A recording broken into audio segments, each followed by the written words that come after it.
Situation sécuritaire dans l'Est de la République démocratique du Congo. Le secrétaire général adjoint des Nations Unies arrive à Bunia-Ituri ce mardi. Jean-Pierre Lacroix remplace son titulaire qui a annulé la veille son voyage pour se rendre en Ukraine. L'Ukraine, justement, des espoirs et inquiétudes quant à une issue diplomatique. Le président russe serait passé à l'offensive. Vladimir Poutine a reconnu hier soir l'indépendance des républiques séparatistes de l'Ukraine. Et puis en sport football, poursuite des huitièmes de finale aller de la Ligue des champions européenne ce soir. Chelsea, le tenant du titre, va recevoir Lille en Angleterre. Nouveau journal sur Télé 50, bienvenue à tous. Le secrétaire général adjoint des Nations Unies chargé des opérations de maintien de la paix, Jean-Pierre Lacroix, arrive ce mardi à Bunia, chef-lieu de l'Ituri. Il est venu s'enquérir de la situation sécuritaire dans l'est de la RDC. L'information a été confirmée par la MONUSCO. Lacroix remplace pour cette mission le secrétaire général de l'ONU, Antonio Guterres, qui a annulé la veille in extremis sa visite suite à la dégradation de la situation en Ukraine. Électrification de la ville de Kingi, chef-lieu de la province de Kwango, c'est l'essentiel des échanges entre le directeur général de la SNEL et le président de l'Assemblée nationale. Reçu en audience par Christophe Mbosso-Kodia, Jean Bosco Kayombo est venu apporter plus d'éclairage sur ce programme. On l'écoute. Le président Bosso m'a reçu pour la problématique de l'électrification de la province du Congo. Il n'y a pas longtemps, le gouvernement avait transféré les postes du Congo entre les mains de la SNEL, car la mission de la SNEL, c'est électrifier la population. Alors c'était tout à fait normal que nous commencions à travailler à partir de ces postes, c'est-à-dire distribuer l'électricité dans la zone de ces postes afin que la population de ces coins en soit bénéficiaire. Et la première contrée qui est proche de Bukangalonto est tout naturellement la province du Congo. Cela justifie notre présence ici. On en a fait part au président pour avoir la solution des députés du caucus du Congo, conduit par le président lui-même, pour avoir une solution venant du gouvernement et des financiers qui seront disponibles pour que nous électrifions ces coins. Communautés traditionnelles qui comptent la province de Maniema viennent de saisir par référendum le chef de l'État Félix Antoine Tshisekedi pour qu'il puisse personnellement s'impliquer afin que les sénateurs Matata Ponyo recouvrent ses immunités et ses libertés de mouvement. Réunis au sein de la plateforme Ewa Yamashariki, ces communautés de base se disent scandalisées de voir des personnes condamnées et en liberté, alors que leur élu du Maniema reste prisonnier politique dans son propre pays et sans procès. Ils ont marché dans les artères de la ville de Kindu, Kaliko à main, où l'on peut facilement lire les 37 communautés de base traditionnelles du Maniema, réunies au sein de la plateforme Ewa Yamashariki, réclament la jouissance des immunités et libertés des mouvements de leur digne fils sénateur Auguste Matata Ponyo. Arrivés au gouvernorat des provinces, et communautés ont déposé et ont lu leur mémo devant les autorités provinciales. Que nous, la population du Maniema, venons par le présent mémorandum auprès de votre haute autorité solliciter votre implication personnelle afin d'obtenir le recouvrement des immunités de l'honorable sénateur Matata Ponyo Mapon et la liberté de ces mouvements. Excellence, Monsieur le Président, étant artisan de la paix et de l'état des droits, notre regret est de constater qu'il y a des gens qui torpillent vos efforts tendant à redorer l'image ternie de la République démocratique du Congo en matière de justice. Pour votre gouvernement, c'est depuis le 15 novembre 2021 que la Haute Cour de la République, Cour constitutionnelle, avait rendu son verdict sur dossier Matata Ponyo Mapon dans l'affaire Bukangalose, réalisation et bien d'autres. Pour le gouverneur de province Afani Idrissa Mangala, représenté par son commissaire provincial de l'intérieur et sécurité, le mémorandum destiné au chef de l'État lui sera envoyé. Une suite potentielle leur sera réservée. Et puis en Ituri, lancement du programme des travaux d'entretien routier Père 21 à Bunia. Le go a été donné par les maires policiers de la ville de Bunia au cours d'une cérémonie qui aura pour première étape la construction du pont Sodero reliant deux communes de cette ville.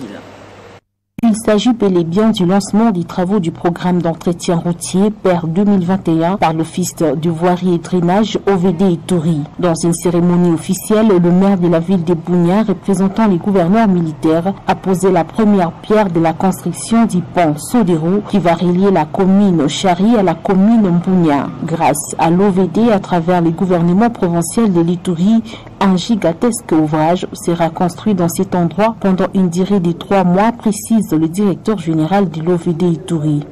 Nous allons essayer de régler certaines choses par rapport à l'ancien pont.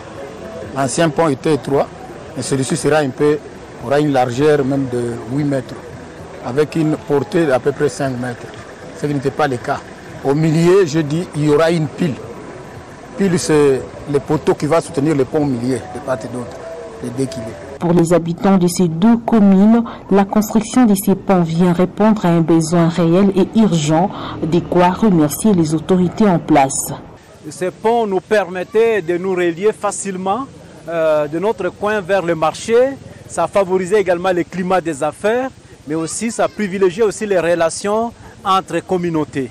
Ces genres de travaux seront également exécutés dans d'autres parties de la ville de Bunia par l'OVD qui cependant fait face à beaucoup de difficultés. L'OVD Ituri ne dispose d'aucun engin de travail.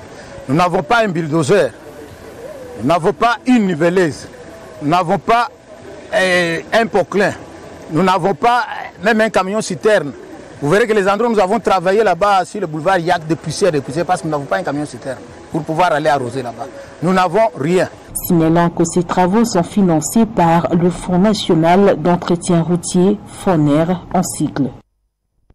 La direction les Kasaï-Orientales, les députés provinciaux ne sont pas unanimes quant au vote du candidat unique de l'UDPS aux élections du gouverneur.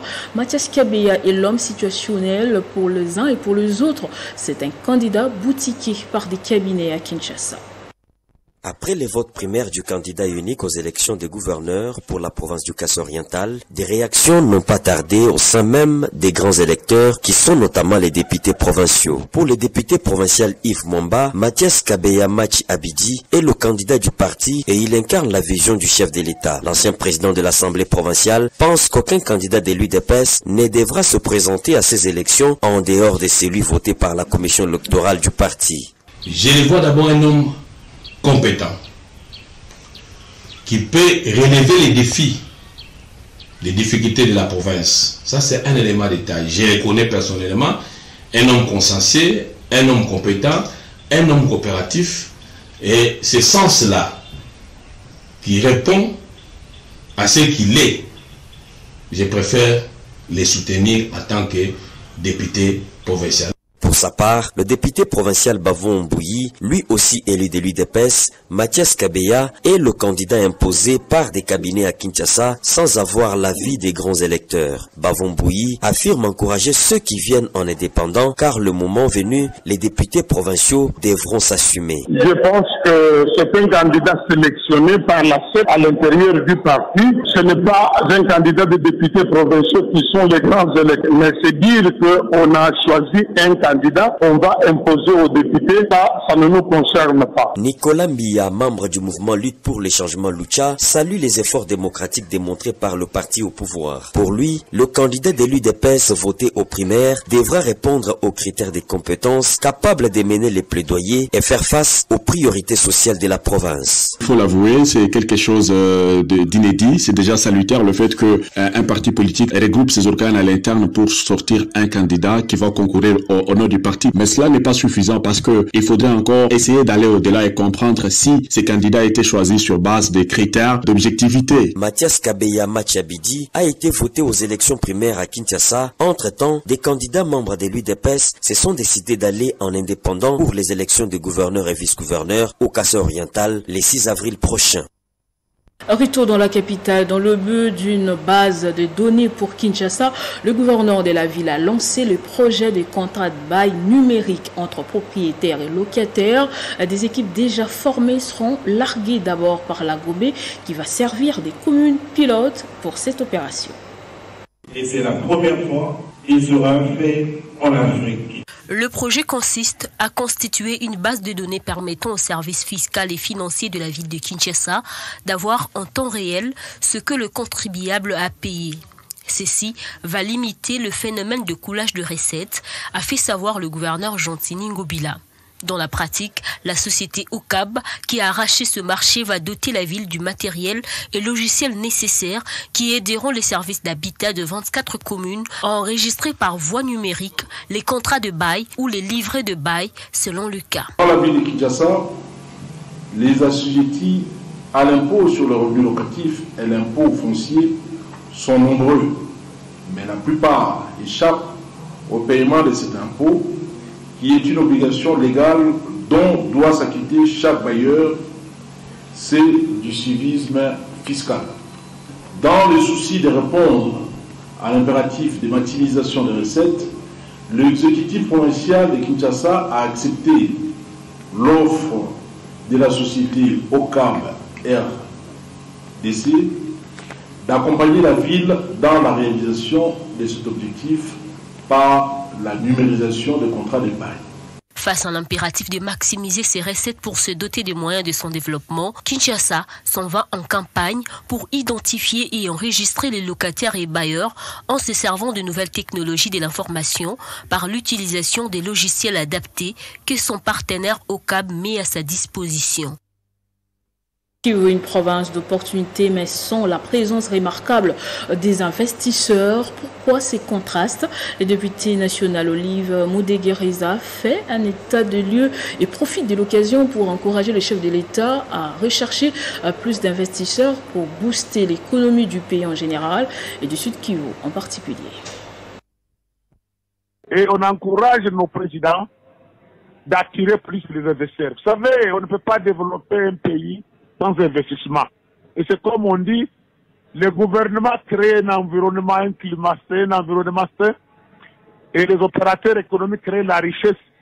Et la société civile, c'est pour informer la population informée. Nous voudrons voir le Congo, les GEA. Vous voyez les pays voisins, l'Ouganda, le Kenya, la Tanzanie, tous focalisent leurs efforts vers la RDC, et surtout ici à l'Est. Nous voudrons aussi avoir les investisseurs qui viennent.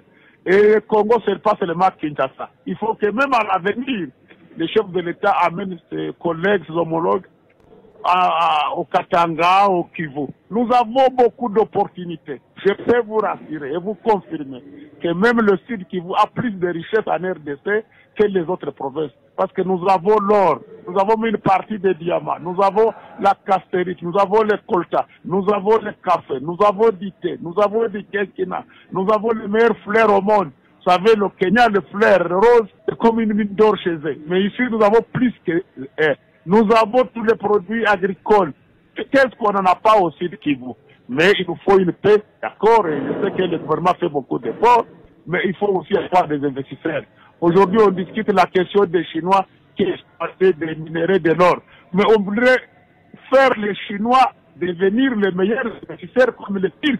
Pour celui qui investit à l'Est, il a beaucoup d'opportunités. Et je vous confirme que l'Afrique Sud Kivu a son dynamisme, mérite seulement l'appui et un climat sain, et un climat amélioré des affaires. Vous allez voir vraiment d'ici, si le projet de sécurité continue sur cette base, comme il a dit, va créer des milliardaires congolais. On ne crée pas les milliardaires congolais, on les fabrique, c'est avec les opportunités à lui donner pour faire les bonnes affaires, nous faire les routes RN2, RN5, avec RN2, vous pouvez joindre avec la RN1, ça, le marchandise qui sera pour Bukavu un jour, aller jusqu'au Kasaï et atteindre Kinshasa. C'est facile, il faut seulement s'investir.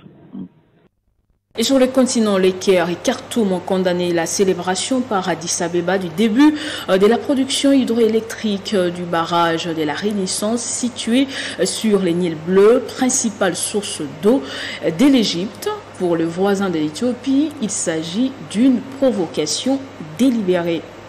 C'est depuis dimanche dernier que le pays de la Corne de l'Afrique a inauguré son grand barrage sur le Nil. Le projet destiné à être le plus grand du continent est au centre d'une controverse avec deux pays en amont, l'Égypte et le Soudan, qui s'inquiètent du futur débit du Nil. Le premier ministre éthiopien Abiy Ahmed a estimé que l'aboutissement de ces projets renforce son image alors que la guerre se poursuit dans le nord de l'Éthiopie. Un événement qui n'a pas laissé indifférent l'Égypte et le Soudan qui ont condamné chacun lundi 21 février les démarrages de la production d'électricité à partir du grand barrage de la Renaissance par les autorités éthiopiennes. Dans un communiqué, le ministère égyptien des Affaires étrangères a donné le ton affirmant qu'il s'agissait d'une mise en fonctionnement unilatérale du barrage en violation délibérée de la déclaration des principes signée en 2015 par le premier ministre éthiopien. Conformément à cette déclaration, l'Éthiopie, le Soudan devraient s'accorder sur les remplissages jamais aboutis, l'Éthiopie refusant de signer un accord juridiquement contraignant exigé par l'Égypte et le Soudan. Une série d'accords avait été signée entre 1902 et 1959, donnant à l'Égypte et le Soudan les droits d'objecter à tout projet affectant les débits du Nil. Des accords que l'Éthiopie considère comme caducs du fait de leur signature du temps de la colonisation. Pour l'Égypte, l'action de l'Éthiopie est une menace pour la stabilité de la région. Il faut rappeler que dans sa quête de trouver une solution à ces différends, le Soudan avait fait recours à la médiation du président Tshisekedi, alors président de l'Union africaine. Les efforts fournis par l'ancien président de l'UA, Félix Tshisekedi, n'ont pas été les moindres. Et c'est peut-être la fin de l'espoir d'une issue diplomatique à la crise en Ukraine. L'annonce de Vladimir Poutine hier soir avait les atours d'un passage à l'offensive. Après des semaines de tensions, le président russe reconnaît l'indépendance des républiques séparatistes de l'Ukraine. L'armée russe va être déployée dans le Donbass pour maintenir la paix. Washington, de son côté, a annoncé des sanctions contre Moscou. Vladimir Poutine a annoncé lors d'une allocution télévisée lundi 21 février qu'il reconnaissait l'indépendance des territoires séparatistes pro-russes de l'Est de l'Ukraine. Peu après, le président russe a ordonné à son armée de maintenir la paix sur ces territoires, augurant d'une intervention militaire imminente. Cette décision a été unanimement condamnée par les Occidentaux. L'Union européenne et les États-Unis promettent des sanctions après des semaines de tentatives pour trouver une solution diplomatique à la crise russo-occidentale. Les Occidentaux voient la main de Moscou derrière l'intensification des combats depuis plusieurs jours sur la ligne des fronts et craignaient depuis plusieurs semaines que cela ne serve de prétexte à la Russie qui a massé 150 000 soldats aux frontières ukrainiennes pour lancer une attaque massive contre son voisin pro-occidental. Moscou s'est défendu jusque-là de tout projet d'invasion de l'Ukraine, mais réclame que les pays n'intègrent jamais l'organisation du traité de l'Atlantique Nord, OTAN, et également les retraits de l'Alliance des pays de l'Europe de l'Est, autant de demandes rejetées par les Occidentaux jusqu'à présent. Et pour en parler, nous sommes en ligne avec Henri Ndouzi, qui est responsable du journal diplomatique et l'un des collaborateurs de la VOA. On va être en ligne avec lui. Henri Désiré Ndouzi, bonjour. Dites-nous, à ce stade, peut-on dire que c'est la fin de toute solution diplomatique sur la crise ukrainienne? Alors, en dépit de la situation préoccupante que vous venez de décrire, les canaux diplomatiques ne sont pas rompus. Les Russes, et cela n'est pas une surprise, ont toujours été adeptes de la stratégie du fight and talk, c'est-à-dire qu'ils exercent une pression à la fois militaire, psychologique, intimidante sur les parties au dialogue, de manière à tester soit leur détermination ou à faire dévoiler les cartes qu'ils ont en main. Donc là, pour le coup, c'est une manière manière de pouvoir continuer à négocier en position de force et en laissant planer évidemment le spectre d'une intervention sur le territoire ukrainien. Il était beaucoup plus commode et plus facile de prétexter justement des troubles dans ces enclaves séparatistes pour justifier précisément la position que la Russie vient de prendre et qui n'a pas été sans conséquence, puisque on le sait aujourd'hui, à cet instant précis, la condamnation est totalement unanime et l'Allemagne, par exemple, vient de suspendre son autorisation par rapport au fameux gazoduc Nord Stream qui doit relier la Russie à l'Allemagne. Alors là, oui, non, je dirais, les canaux ne sont pas du tout rompus, la diplomatie va se poursuivre en dépit de cette évolution. Rappelle, quelles sont les origines de cette crise? Alors, l'origine de la crise ukrainienne remonte bien évidemment à l'annexion de la Crimée, mais beaucoup plus récemment, ce sont surtout les velléités d'intégration de l'Ukraine au sein de l'organisation du traité Atlantique Nord, l'OTAN, qui ont mis le feu aux poudres. Il faut quand même se rappeler qu'en 1989, lorsque l'on assiste à la chute du mur de Berlin et de l'effondrement du bloc soviétique, vous avez d'une part le démantèlement de l'ex-URSS qui verra par la suite plusieurs pays de l'ex-bloc soviétique appartenant au pacte de Varsovie adhérer à l'OTAN, réduisant comme peau de chagrin la sphère d'influence russe. Et puis vous avez d'autres pays qui ont adhéré à l'Union européenne. Alors la Russie a vécu cela comme une véritable humiliation. Et bien évidemment, certaines républiques dites baltes, on les connaît, qui ont adhéré à l'Union européenne, mais aussi l'Ukraine, qui n'ont pas hésité en tant que pays éventuellement candidat à une adhésion, à afficher ostensiblement, comme ce fut déjà le cas d'ailleurs en 2007 avec la Géorgie, leurs accointances avec l'Occident. Alors la Russie ne veut pas que sa sphère d'influence soit menacée par des pays frontaliers qui plus est seraient membres de l'OTAN. Alors, il faut se rappeler qu'il y a de cela 60 ans, nous avions la crise des missiles de Cuba. Cuba qui est située à 200 km des côtes américaines.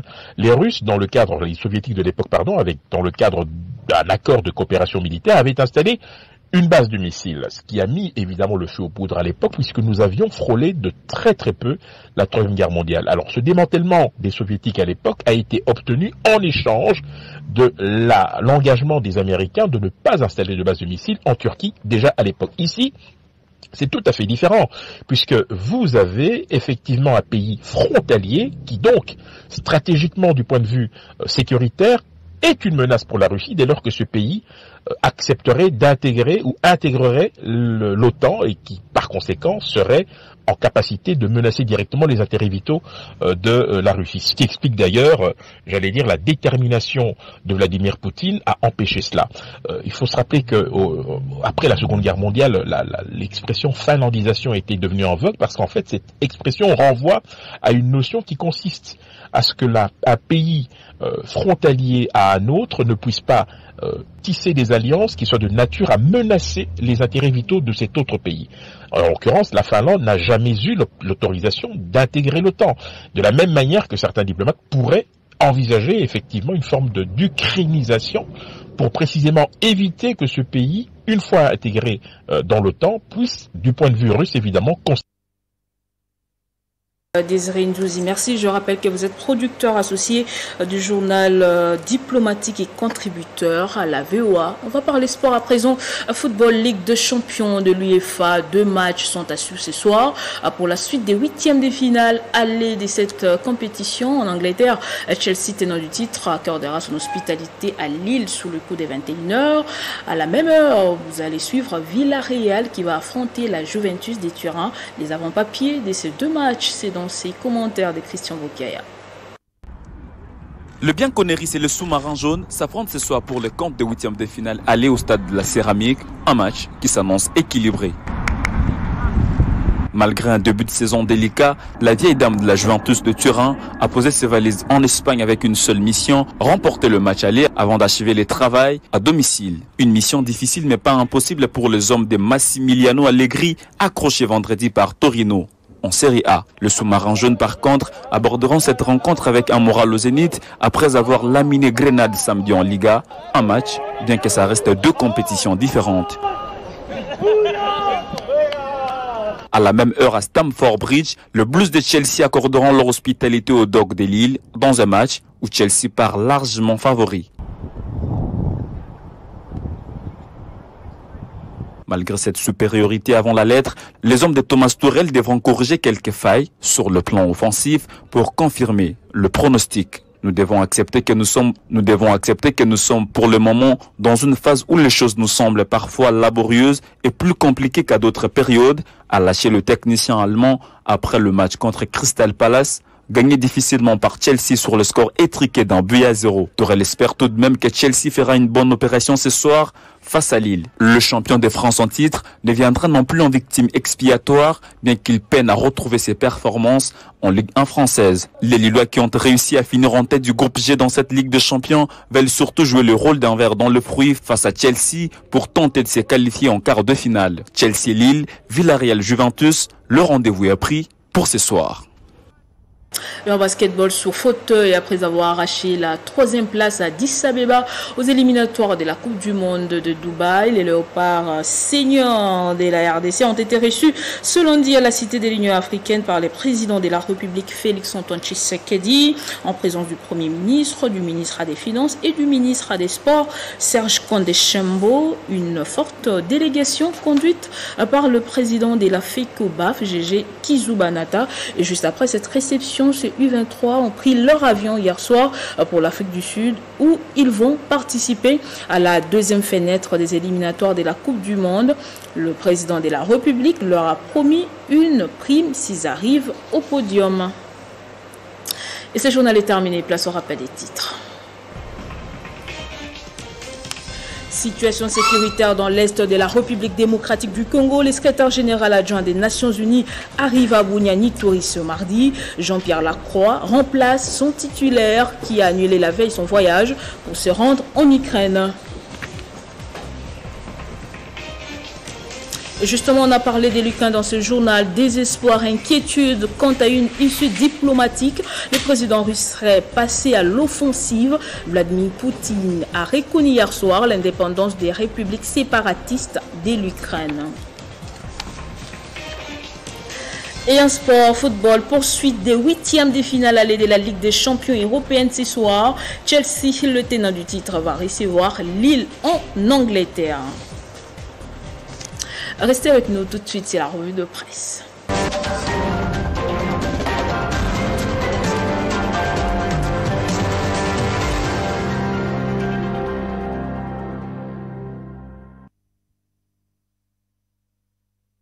Et c'est avec vous, Jenny Kayembe, bienvenue. Merci. Mutualisation des forces des armées congolaises et ougandaises, sujet au cœur du débat entre Christophe Lutundula et Christophe Boisbouvier, respectivement vice-premier ministre et ministre des Affaires étrangères et journaliste des RFI. Effectivement, des autres sujets ont été évoqués au cours de cet entretien, notamment la problématique sur un prétendu glissement des élections de 2023, mais aussi sa relation avec Moïse Katumbi, coordonnateur d'Ensemble pour la République. D'après les VPM des Affaires étrangères repris par l'Agence congolaise des presses, ACP, la mutualisation des forces armées de deux pays s'inscrit dans les cadres de la riposte contre les groupes rebelles qui sévissent dans la partie est du pays. Et à la question d'un prétendu glissement des élections futures, Christophe Lutundula a rassuré que les élections auront bel et bien lieu en 2023, conformément à la Constitution. Avant de boucler son émission, les confrères de RFI s'est montré curieux. Ce dernier a voulu connaître le choix du VPM des Affaires étrangères à la présidentielle prochaine entre Félix Tshisekedi et Moïse Katumbi, au cas où il va se représenter à cette course, puisque Christophe Lutundula a toujours été un proche de Moïse Katumbi depuis des années, sans aller derrière le dos de la cuillère. Christophe Lutundula, qui s'offrait aux questions de Christophe Boisbouvier, a répondu en tant que membre du gouvernement. Il a dit, je cite, « Je suis fidèle au chef de l'État et je travaille à sa réussite. Je ne suis pas prêt à jeter l'éponge. Étant de l'union sacrée de la nation, il n'est pas normal que je puisse naviguer à contre-courant du président de la République. » Poursuit les ministres repris par la prospérité. Le bilan de Félix Tshisekedi est mon bilan, dit-il. Et vous avez également parlé de la coopération RDC-Turquie. Jenny, en visite officielle depuis dimanche, le président turc a quitté Kinshasa hier dans la soirée. C'était plutôt dans la journée, Jenny.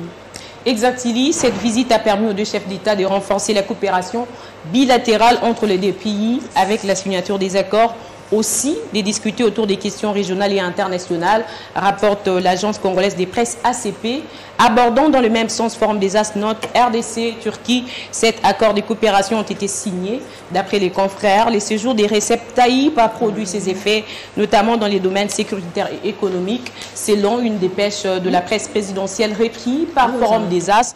Il s'agit entre autres d'un accord cadre militaire, un protocole relatif aux aides financières et un accord de coopération sur l'industrie de la défense. La délégation turque a profité de son séjour à Kinshasa. C'était vraiment un moment de travail pour elle. À ces sujets, le journal renseigne qu'une haute personnalité turque a, avec le ministre congolais de l'Urbanisme et Habitat, procédé au lancement de travaux du Centre des Finances qui arbitrera le ministère de tutelle dans une concession voisine à l'école turque Marif. 1972-2022, 50 ans déjà depuis que la RDC et la Chine ont établi des relations diplomatiques.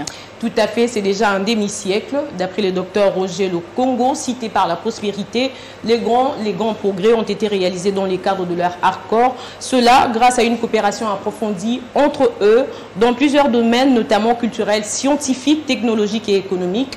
La coopération sino-congolaise représente à la fois une opportunité et un défi tant pour les Congos que pour la Chine. Alors, il suggère que les deux pays travaillent encore ensemble pour promouvoir et renforcer cette coopération. Et en parlant justement de la Chine à ces sujets, Forum des As, à son sujet plutôt, Forum des As note la Chine promeut le développement vert et bas carbone avec une approche systématique des développements verts étant le fondement d'une vie meilleure. Les pays veulent coordonner les différentes parties pour créer des synergies, promet le développement vert et bas carbone afin de réaliser la transition verte sur tous les plans et promouvoir les développements économiques. Déjà, les villes chinoises prennent déjà des mesures concrètes pour avancer la transition verte du développement économique. Jenny Kaimbe Moussobola, merci pour tous ces détails.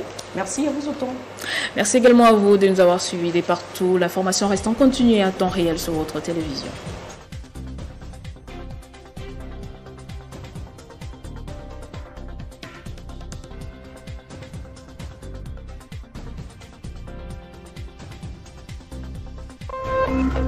Téléchargez les infos Télé 50 sur www.télé50.cd.